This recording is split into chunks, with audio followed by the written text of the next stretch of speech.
आपकी, झूठे हैं आप, झूठ बोलते हो।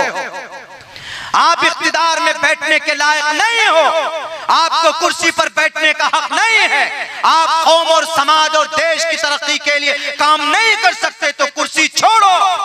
अगर आपको सियासत सीखना है, अगर आपको कौम और समाज को कैसे लेकर जाते हैं, तो उमर फारूक की जिंदगी उठा करके पढ़ो। आपको दुनिया के अंदर में लोगों की मदद कैसे करते हैं, आप हमारे खुलाफाए राशिदीन की जिंदगी उठाकर पढ़िए, आपको वहां से सबक मिलेगा।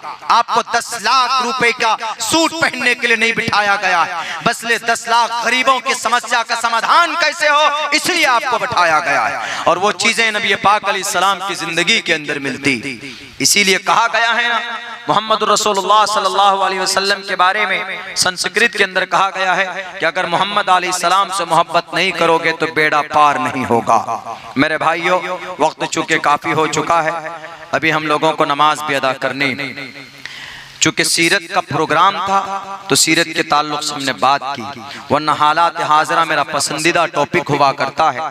बस इतना कहूंगा कि हालात बहुत ही नागुफ्ता भी इस मुल्क हिंदुस्तान, हमें उग्र नहीं होना है।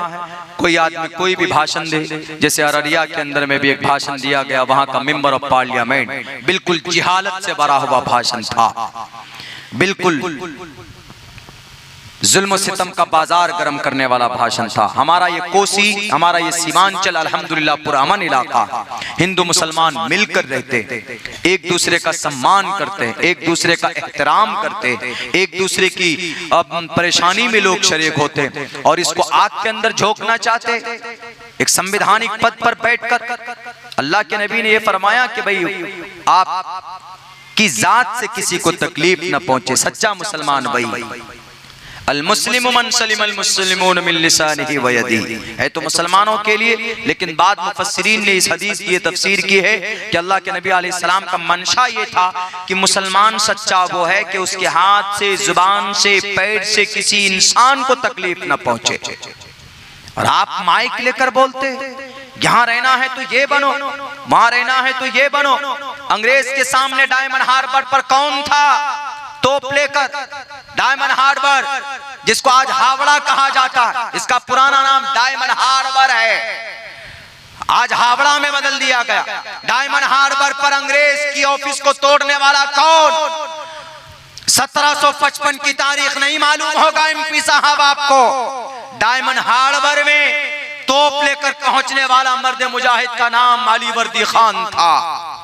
1757 के अंदर अंग्रेज के सामने सीना तान कर खड़ा होने वाले का नाम नवाब सिराजुद्दौला था। 1799 में अंग्रेज को धूल चटाने वाला श्रीरंगापट्टनम मैसूर का शेर हिंदुस्तान टीपू सुल्तान, 1799 में उनका नाम फतेह अली खान टीपू सुल्तान था। 1806 के अंदर, 1831 के अंदर पठानकोट के अंदर 51 लोगों को लेकर जाकर अपने आप को शहीद करने वाली जात का नाम सैयद अहमद शहीद बरेलवी था। 1857 के अंदर पानीपत शामली के मैदान में कनपट्टी पर गोली खाने वाले का नाम कासिम नानोतवी था। और फिर आगे तारीख पढ़िए, 1906 के अंदर जालिम अंग्रेज को भगाने के लिए तहरीक रेशमी रुमाल को वजूद में लाने वाले का नाम शेखुल हिंद रहमतुल्लाहि अलैह था। ये तारीख आपको पता होना चाहिए। और फिर आप जाकर आप बोलो कि इस देश में रहना है तो ये बनकर रहना होगा। हम कहते हैं कि आपको देश में रहना है तो इंसान बनकर रहिए। आप मेंबर ऑफ पार्लियामेंट हैं, किसी को तकलीफ नहीं दीजिए। टोपी दाढ़ी वाला किसी को तकलीफ नहीं देता। बताएं हमें भारत के अंदर कि कितने मुसलमानों ने किसका मॉब लिंचिंग किया है, किसी हिंदू भाई को मारा है? आज तक नहीं पेश कर सकते। अभी सिर्फ वो जावेद अंसारी को मार दिया गया, बेचारा आसाम का था, उस बेचारे को हरियाणा के अंदर पीट पीट कर मार दिया गया। रीढ़ की हड्डी तोड़ी गई उसकी। उसके माँ बाप का रखवाला कौन होगा? उसके बहन भाई की परवरिश करने वाला कौन होगा? ईश्वर लेगा तुमसे बदला एक रोज। यदा यदा ही धर्मस्य ग्लानिर्भवति भारत अभ्युत्थानम धर्मस्य तदात्मानं सृजाम्यहम्। ईश्वर आएगा। रावण आया था तो राम को भेजा, अंधकासुर आया था तो दुर्गे माता को भेजा, दुर्गम राक्षस आया था तो भगवती मां को भेजा था। और तुम जैसे जालिम अगर फसादी बनकर फसाद मचाते हो तो कल की अवतार के ये आशिक पैदा होंगे, कभी न कभी ईश्वर भेजेगा किसी को, और तुम्हारे एक एक जुर्म का, तुम्हारे एक पाप का तुमको हिसाब देना पड़ेगा परमात्मा के पास। ये मैं नहीं कह रहा हूं, ये श्रीमद् भगवत गीता कह रहा है। यदा यदा हि धर्मस्य ग्लानिर्भवति भारत अभ्युत्थानम धर्मस्य तदात्मानं सृजामहे। जब जब अच्छाई को कोई मारता है तो उस अच्छाई के मारने वाले राक्षस का वध किया जाता है। रुद्रवो गिरीवाश्रयित पिशाच अव ब्रह्माद्विषो जहितुवम तूर्य तरुषतः। जो आदमी राक्षस होता उसकी गर्दन मार दो, ये ईश्वर भी कहता। लेकिन हम चूंकि कानून हाथ में नहीं लेना चाहते, हम सब्र करते हैं। हम यही कहते हैं कि खुदा के वास्ते जुल्म सितम नहीं होना चाहिए हमारे इस मुल्क हिंदुस्तान के अंदर, पुरअमन तरीके पर रहना चाहिए। मेरे भाइयों, 1.5 घंटे का वक्त हो रहा है, बस 2-3 मिनट में एक बात और कह दूं तहफ़्फ़ुज़ औक़ात के ताल्लुक से, उसके बाद फिर नमाज का वक्त है। हजरत काजी साहब ने कहा कि 2 बजे तक पढ़ सकते हैं। वो हमारे रहबर हैं, हमारे मुशफ़िक़ हैं, मुरब्बी है। मैं तो एक तालिब इल्म की हैसियत से आपके बीच हाजिर हुआ हूँ। तहफ़्फ़ुज़ औक़ात के अंदर भी जो आज कुछ लोग इसको अपना हड़प करना चाहते हैं, ये भी हमारे आमाल बद का नतीजा है। पूरी दुनिया के अंदर जो मुसलमान इतना परेशान है ना, तो मुसलमानों के आमाल बद का नतीजा है। अल्लाह का कुरान कहता ज़ारल फसाद फिल बर्रि वल बहरि बिमा कसबत ऐदिन नास। इतनी सारी जमीन है भारत के अंदर, अगर सारी प्रॉपर्टी का सही मैनेज होता ना तो हमारी मस्जिद का, हमारे मदरसे का, हमारे मकतब का, सबका निजाम चलता, चंदा नहीं करना पड़ता। आज एग्जाम्पल देता हूं, महाराष्ट्र एक स्टेट है, वहां पर 1 लाख एकड़ जमीन है। किसकी? वक्फ की 1 लाख एकड़ जमीन रजिस्टर्ड है। उनमें से 70,000 एकड़ जमीन 70,000 एकड़ जमीन गैरों के कब्जे में। 1990 से लेकर सन 2002 तक 11,000 करोड़ रुपए की वक्फ की जमीन बेची गई। बेचने वाला कौन? हम और आप। अल्लाह मोदी योगी को नहीं तसल्लुत करेगा तो किसको करेगा? सबक पढ़ाने के लिए है ये हमें और आपको। सिर्फ 30,000 एकड़ जमीन है जिनमें सिर्फ टावर लगे हैं ना, उन टावर का सालाना आमदनी पता है कितना? 10 करोड़ रुपए। अब वक्फ की प्रॉपर्टी से हमारा मदरसा चल सकता है, मस्जिद के अइम्मा को तनख्वाह मिल सकती है, हमारे मकातिब चल सकते हैं, गरीब बच्चों की शादी हो सकती है, हमारी यूनिवर्सिटी नहीं है, कोई भी मेडिकल कॉलेज नहीं है, ये बना सकते हैं हम। लेकिन पिछले लोगों ने गलती की, जिसकी बुनियाद पर देखा गया बाज़ाब्ता उस मिनिस्टर ने क्या उदाहरण दिया, इतने करोड़ इतने एकड़ जमीन है, आमदनी जीरो है, इसीलिए हम इसको इस्तेमाल में लाकर आमदनी देना चाहते हैं वक्फ बोर्ड को। तो इससे सबक लेना चाहिए ना। हमारे लोगों ने क्या किया? बैठ करके करप्शन, घोटाला।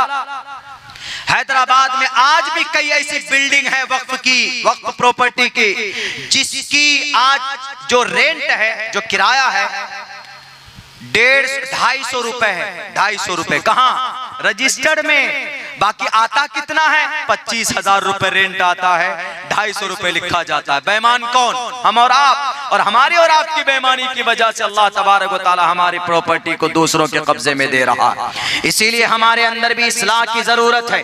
हम ये लड़ाई लड़ेंगे, लेकिन उसके साथ साथ हमारे अंदर इस्लाह की जरूरत है। हमारे रहबर, हमारे कायद को इस बात को भी देखना होगा, पूरे भारत के मुसलमानों को, दानिश्वरों को, उलमा को, सबको एक प्लेटफॉर्म पर आना होगा। आज हमारे लोग बिखर रहे हैं, हमारे हर तरह के तबके के अंदर में दरार है, दानिश्वर तबके में भी दरार है, उलमा बिरादरी में भी दरार है, हमारी तंजीमों में भी दरार है। इसीलिए मैं ये भी पैगाम दूंगा, चूंकि एक इस्लाही बात कहने चाह रहा हूं, जो भी हो, अगर बटेंगे तो अल्लाह की मदद नहीं आएगी। जितने भी दुनिया के अंदर मुसलमान हैं, खुसूसन भारत के अंदर जितनी भी तंजीमें, चाहे जमीयत उलमा हिंद हो, मुस्लिम पर्सनल लॉ बोर्ड हो और अमारत शरिया हो, या जमात इस्लामी हो, जमात अहले हदीस हो, जमात बरेलवी हो, और जो भी तंजीमें हैं, जो भी मकतबे फिक्र के लोग हैं, अगर एक प्लेटफॉर्म पर खड़े होकर मुत्तहिद होकर अगर लड़ाई नहीं लड़ी आपने अपने हक हुकूक की, तो अल्लाह तबारक व तआला की तरफ से मदद बंद हो जाएगी। जंगे उहद में मदद बंद हो गई थी, चूंकि सहाबा दो खेमे में बटे हुए थे, सहाबा दो हिस्सों में बट गए थे। जंगे बद्र में मदद आई थी, सहाबा एक प्लेटफॉर्म में थे। इसलिए खुदा के वास्ते लड़ना बंद कीजिए। आज कौम और समाज को इंसाफ की जरूरत है। आज गरीब बच्चों की तालीम के लिए यूनिवर्सिटी की जरूरत है। आज मदरसों को आबाद रखने के लिए उसमें फंड की जरूरत है। आज मकातिब को चलाने के लिए वहां पर मकातिब कायम करना जरूरी है। मसाजिद में, हमारे मसाजिद में अइम्मा के लिए अच्छी तनख्वाह की जरूरत है। इनको चंदा करने की नौबत ना आए। इन औकाफ की प्रॉपर्टी को सही इस्तेमाल कीजिए। बगदाद के अंदर इमाम अबू हनीफा के 65 मदरसे चलते थे। औकाफ की प्रॉपर्टी उनकी आमदनी से। इमाम शाफी के 55 मदरसे चलते थे, औकाफ की आमदनी से। इमाम अहमद के 6 मदरसे चलते थे, औकाफ की आमद से। आज औकाफ की आमद कहां है नहीं मालूम। ये हमारे लोग पेट में जहन्नम भर रहे हैं। इसीलिए अल्लाह तबारक व तआला ने इन लोगों को मुसल्लत किया। ये बात कोई नहीं करेगा। इस्लाह करो अपने अंदर पहले। क़ु अनफुसकुम व अहलीकुम नारा। अल्लाह इन जालिमों से खुद निमट लेगा। अपने अंदर सुधार पैदा करो, अपने अंदर इत्तेहाद पैदा करो। क्यों जमातें दो तरफ बदलती है? कोई भी जमात हो, क्यों तंजीमें दो प्लेटफॉर्म पर जाती है? जब तंजीम दो हिस्सों में बटेगी तो अल्लाह की मदद रुक जाती, कौम की ताकत बढ़ जाती। क्यों हमारे लोग दो हिस्सों में बंटते? क्यों हमारे लोग मकतबे फिक्र के नाम पर लड़ते? एक कलमे की बुनियाद पर कौम क्यों नहीं खड़ी होती? यहूदी क्यों कामयाब है? वक्त होता तो 2.5 घंटे लगते मुझे समझाने में आपको। यहूदी पूरी दुनिया में 1.5 करोड़, पूरी दुनिया के नाक में नकेल डाल दिया है। तुम यहूदियों ने डाला है आपके नाक में नकेल।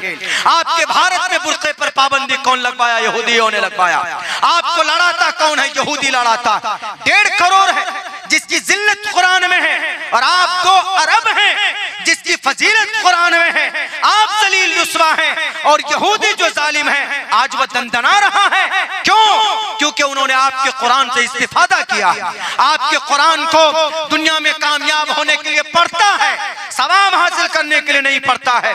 यही वजह है कि यहूदी कामयाब, और हम पिट रहे हैं, लुट रहे हैं, तब भी बटने से नहीं बाज आते। कोई किसी पर फतवा लगा रहा है, कोई किसी तंजीम का सदर बनने के लिए लड़ रहा है, कोई अध्यक्ष बनने के लिए लड़ रहा है। याद रखिए, हमारी शरीयत को मिटाने के लिए भी अकबर बादशाह एक जमाने में भारत के अंदर जो बहुत बड़ा दीनदार था, लेकिन एक जमाना ऐसा आया कि 5 नमाज के बदौलत, 5 नमाज के बिलमुकाबिल उन्होंने 5 टाइम का सूर्य नमस्कार को ईजाद किया। उसका जिम्मेदार कौन था? उसका जिम्मेदार दानिश्वर तबका था, उलमा बिरादरी थे। वरना अकबर इतना दीनदार था, इतना दीनदार था, 7 इमाम को अपने साथ रखता था। पढ़िए तज़किरे मुजद्दिद अल-फ़सानी, उलमा जिम्मेदार बने थे। उलमा की महफिल नहीं है, उलमा के साथ साथ कुछ दानिश्वर लोग भी जिम्मेदार बने थे। उसको इतना कंफ्यूज कर दिया था अकबर को। वो कहा था कि भाई ये धर्म है कि क्या है? लेकिन जब ब्राह्मण आए तो उन्होंने समझाया, एकम्म ब्रह्म द्वितीयो नास्ते एको देवा सर्वभूतेषु गोरासैक एकमित्तो इष्टिन्यानि विचरन्नि न देवा मुरच्चलाम या न कास्ते विदते द्यो न पाषाणेन मरणमय भावी देवस्तस्मादु भावी कारणम। जब प्यार से बात करने लगे तो उन्होंने ब्राह्मण को करीब किया, उलमा को लात मारा, भागो, दानिश्वरों को लात मारा, चलो यहाँ से। अब बिलाखिर ये हुआ कि आपकी शरीयत को बदलने के लिए जैसे आज कानून बना है, बाज़ाब्ता अकबर बादशाह ने कानून बनाया था। दीन इलाही के नाम पर दीन इलाही को बदलने के लिए पूरी ताकत लगा दी थी। लेकिन कुर्बान जाइए उस आलिम दीन पर। एक आलिम दीन खड़ा हुआ मुजद्दिद अल-फ़सानी रहमतुल्लाहि अलैह, और कहा कि बादशाह अकबर एतबारे नदारत बेदीन, बादशाह अकबर का कोई एतबार नहीं, बेदीन हो चुका। उसके जुल्म का खात्मा क्या कुरान और हदीस की रोशनी में लेकिन शरीयत बदली नहीं। अल्हम्दुलिल्लाह फिर से वजूद में आई वो शरीयत और क़यामत तक रहेगी। अल्लाह से दुआ करता हूँ, अल्लाह हम तमाम मुसलमानों को अपने अमल के अंदर दुरुस्तगी पैदा करने की क़ुव्वत दे, सलाहियत दे और अपने अंदर इत्तिहाद और इत्तिफाक पैदा करने के हमारे कौम के रहबर और रहबरान को, कौम के समाज के दानिशवर लोगों को भी सही समझ दे कि इत्तिहाद और इत्तिफाक के साथ रहें। बहुत बहुत शुक्रिया, जज़ाकल्लाह। अस्सलामु अलैकुम व रहमतुल्लाहि व बरकातुहू। आप हजरात बैठे हैं, दुआ हो रही है। मैं तमाम लोगों का शुक्रगुजार हूँ कि आपने अपना वक्त सरे शाम से लेकर अब तक दिया है, इसके लिए आपको मुबारकबादी पेश करता हूँ। साथ ही तंजीम के तमाम लोगों को मुबारकबादी पेश करता हूँ।